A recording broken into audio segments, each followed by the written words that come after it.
So we want to try and get a bit of the road in, Simon. Okay. So I'll turn around there.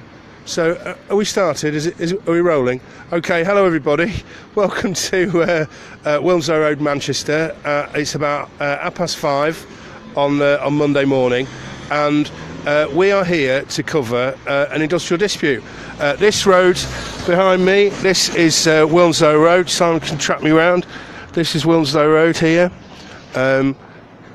That is the area known as Rusholme, Curry Mile.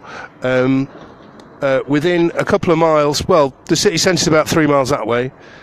All of the students, all of the university, that's all up here. But they live within a couple of miles that way. So this has been called the busiest bus route in Europe. You can see, here's another one. This driver here, this bus that just went behind me, is a first bus that today is being driven by, well,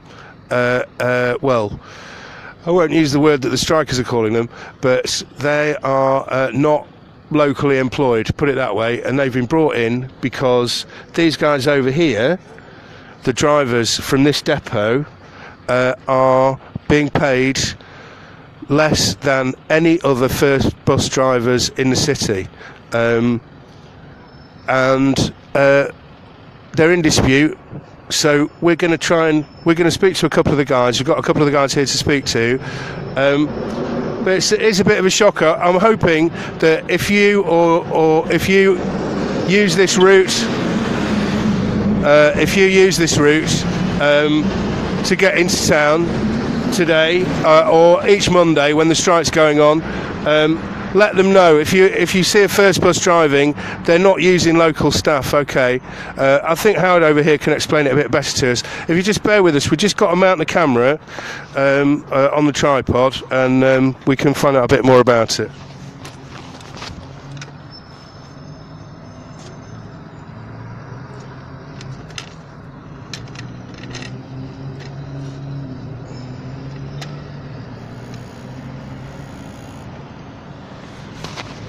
Okay, we're on.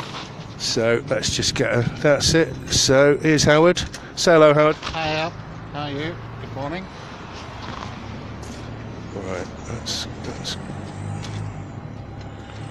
right. So I think we're all a bit spaced out. Look at this. We've got 12 viewers already. We're going to be famous. Hi, Mum. Okay, so we're with Howard, and what's your name? Andy. Andy. Hey, Andy. So. Can you tell us? I've given a little introduction, which was in my tired mind. I don't think made much sense. Can you tell our viewers what's going on here today? Basically, it's an industrial action against First Manchester Rusholme Depot. Due to us as drivers, we as drivers are paid on average. Well, not on average. We're paid 23% less than other drivers in the same company in Greater Manchester. Now, is that because you didn't do your homework? What's that about? 23%? You got a quarter less? A quarter less, which if you drive from this depot, which what's that equates about? to £95 a week less, or £5,000 a year, which is a dramatic amount of money. And what's their reasoning behind? So why are they saying you've got to settle for less than everybody else? They say they don't have any money. But they've just given a pay rise to the guys at Queen's Road, £12 10p. And we just find it disgraceful. We think it's disgraceful. And at the moment, the company is basically trying to starve us back to work. And how are they doing that? What practical measures are they taking? They're bringing mainly staff members, managers, people that work in comms, things like that they're paying anything up to £40,000 a year, and they're getting them to do our job by driving our buses on our routes. And they say they're going to keep doing it and starve us back to work. Basically, we're going to run out of money. And how does that work? So when you're not getting paid for strike days, that kind of thing? Don't get paid for strike days, we lose our bonus, and also they have banned overtime so that we can't make up any time during the rest of the week while we're in work. So this is a bit of an odd one for me because, I mean, I live on this road. I've lived on this road for a long time. I actually used to live in that building over there. And this has always been a really busy bus route. You can never struggle to get a bus. You really wouldn't. I mean, this is supposed to be a really juicy plum. This is supposed to be one of the bus routes where there's money to be made for everyone. Well, it's in the top 5 busiest public transport routes in Europe, and at certain times in the day and the year, there's a bus every 30 seconds on this road. And our drivers, even the stagecoach drivers, every other bus on this route is on more money, hourly rate, than what we are.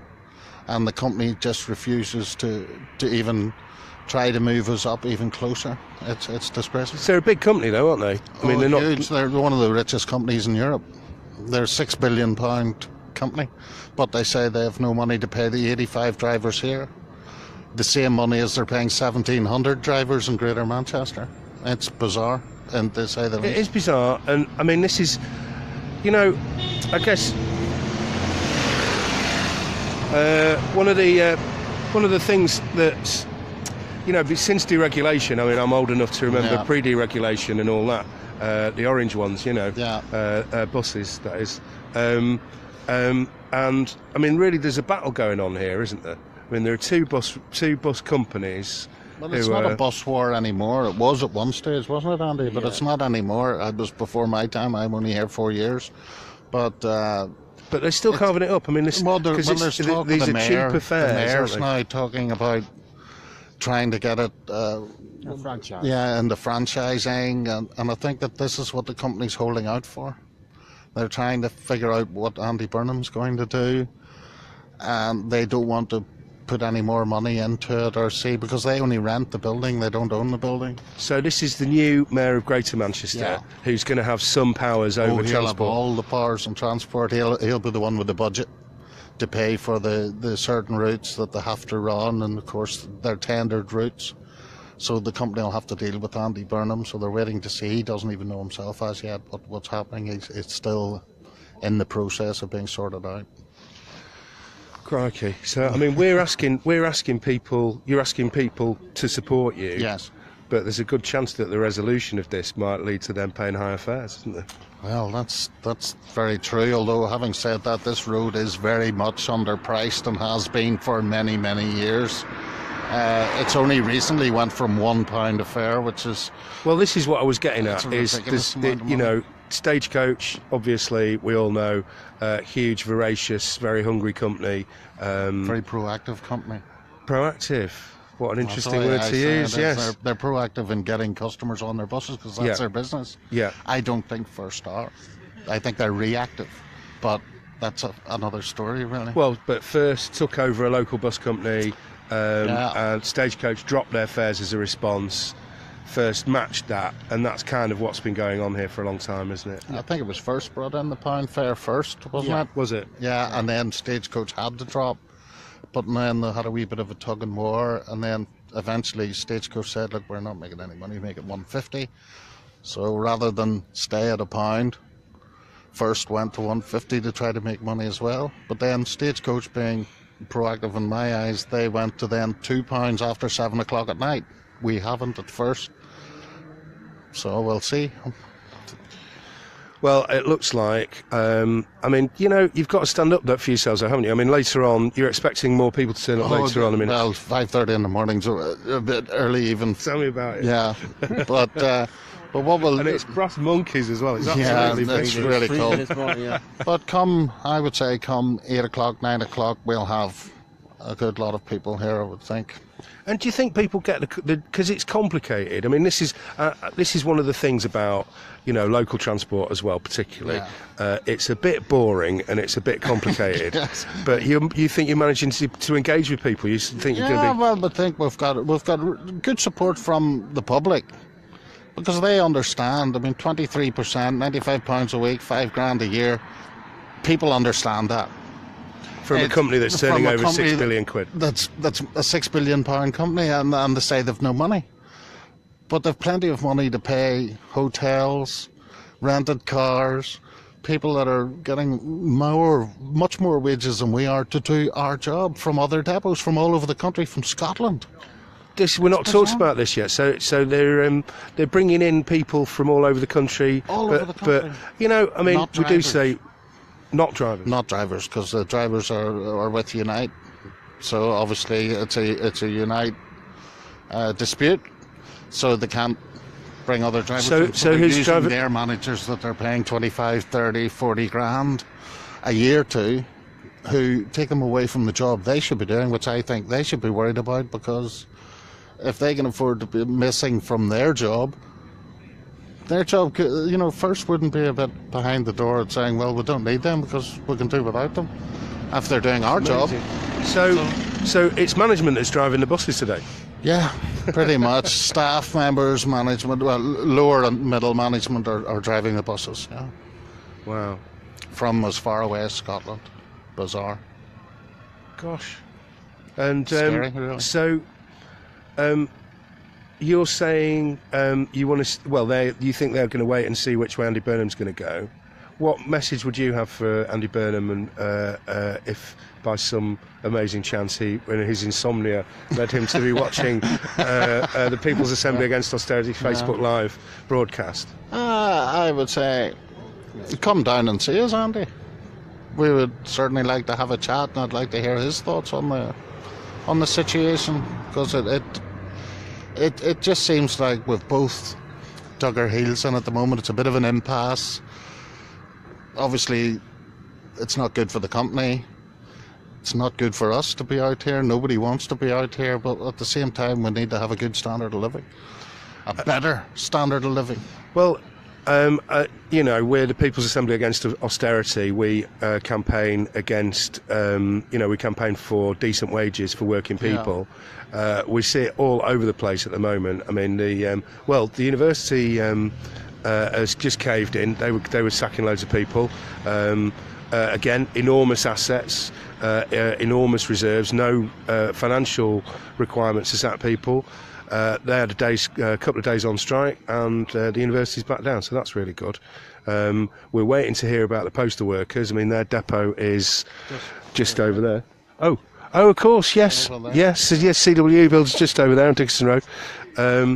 And they're waiting for the end of their external negotiations. But then you have Stagecoach as well going into their talks. What's happening? What's happening with Stagecoach? Well, they're only at the start of their talks, I believe. Arriva's on strike today from Liverpool. So yeah, and then you've got the trains, but I think the trains have more or less settled there. Right. But well, Southern settled last week, which was kind of amazing. That's been going on for a long time. 28%. Over 5 years, yeah. So it's happening. I mean, the industrial action is working, it seems. Yeah, well, we'll have to really stick together and get behind it. That's the main message, I mean, a lot of people, don't get me wrong, it's hard and it's starting to bite. It's coming up to Christmas and the bills are still coming in, and, but you have to stand and fight. You have to stand up for yourself, in my mind. Because otherwise they're saying, look, we're happy to pay the managers the extra money, we're happy to pay the hire cars and the hotels and that, but they tell us they've no money. Where does this money come from for this if they don't have any money? I think this is what we're hearing all over the place is, there's a balance to be struck. There's a balance to be struck between what workers get paid and what management earn. And when that balance is okay, everyone's happy, but at the moment it's tilted far too far in one direction. If there's a bus here with 100 people on it who've all paid £1.50, then that driver, they can afford to pay that driver a decent wage, surely. And we're not even, I mean, it's the disparity in pay is astronomical. Just in the one company between depots, that's what we find, or I find so annoying, is that even if they got it a wee bit closer, I mean, we're not even looking for the full 23%. We're willing to discuss and move forward, but they just won't. They're not willing to do that at the moment. I think let's just make that point clear again, that this dispute is about these guys earning 23% less than people doing exactly the same job a mile over there. That's what's going on here. That's, to me, in a nutshell, really, is about what the dispute's about. And it's shocking, isn't it? Isn't it? It's unbelievable, even to me. I don't believe, and I still, to this day, can't figure out why the company would even find that to be okay. And they seem to think that that's an okay situation. It's not their fault. Oh, it was a legacy payment. Oh, it's just scandalous. So we need to get them round the table, and in order to do that, we need to stand here and cause as much pain and discomfort to them as we can. Convenience. Inconvenience. Oh, that's right. Inconvenience is a good word. Hey! Do you want to have a word, Simon? Come round. So, and we're also joined by Simon Thomas, who is another supporter of the People's Assembly. Will you be in there? There we go. So, what is? I mean, we've been talking a bit about the dispute and about what the People's Assembly is about. How do you see it from the People's Assembly point of view? Why have you come to support these guys today? Well, first of all, it's solidarity. I mean, one of the things the People's Assembly is about is solidarity. If you take the quote from the film Pride, you support me, I support you, whoever you are, wherever you're from. I think that's important, because if you've just got 80, 90 drivers here who are out on their own and they think nobody's listening, nobody's paying attention to them, then they're not going to stand for very long. If they see the people that are watching this are supporting them and the People's Assembly is supporting them, gives them a bit of strength. And we'd also like to call, because we've been down here a couple of times, we'd like to call as many supporters down as possible, because there are things that the official pickets can't do that other supporters can do, which can help, which they can come down and discuss. You are there. Very good. What kind of things? Well, they can come down and they can discuss it, rather than giving the tactics away that could be seen by management. But from the point of view of people who use the public transport service, it's important that the drivers are paid properly and paid to do the job that they do, because they're highly skilled. It takes a lot of training to drive a bus. You're responsible for, on a double-decker, the lives of 90 people at any one time. It's a lot of responsibility. You're responsible for the actions of other road users as well, because, let's face it, they're generally not looking where they're going. And for these guys to do their job properly, they need to be well rested, which means they don't need to be working overtime. They need to be paid a decent wage so they can work the allotted hours that they should work, which is a 37-hour week. Because if a driver's working 12-hour shifts and they're working those 5 days a week, 6 days a week to make ends meet because the wages are so low, where's the safety for the passengers in that? So it behoves anybody who uses the public transport system to support this, because it's in their interests. A well-paid driver is going to do the job better. You're going to get better customer service from a driver who's happy doing the job that they're being paid for, and not worrying about where the next meal's coming from the family or whatever. And this is all part of government austerity. This is the race to the bottom that's happening, where you've got wages that are going up nowhere near in line with inflation. And you've got working families that are on benefits. When you've got people that are doing jobs like this, where their families are having to claim benefits just to make ends meet, it's a sign of what the government's trying to do to this country.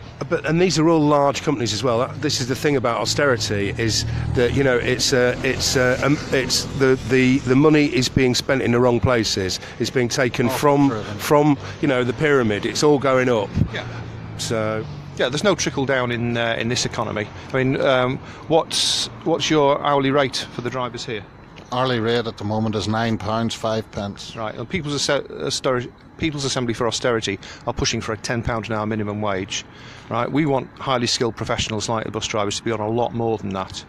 I think the stagecoach drivers are probably on about £11.50 an hour.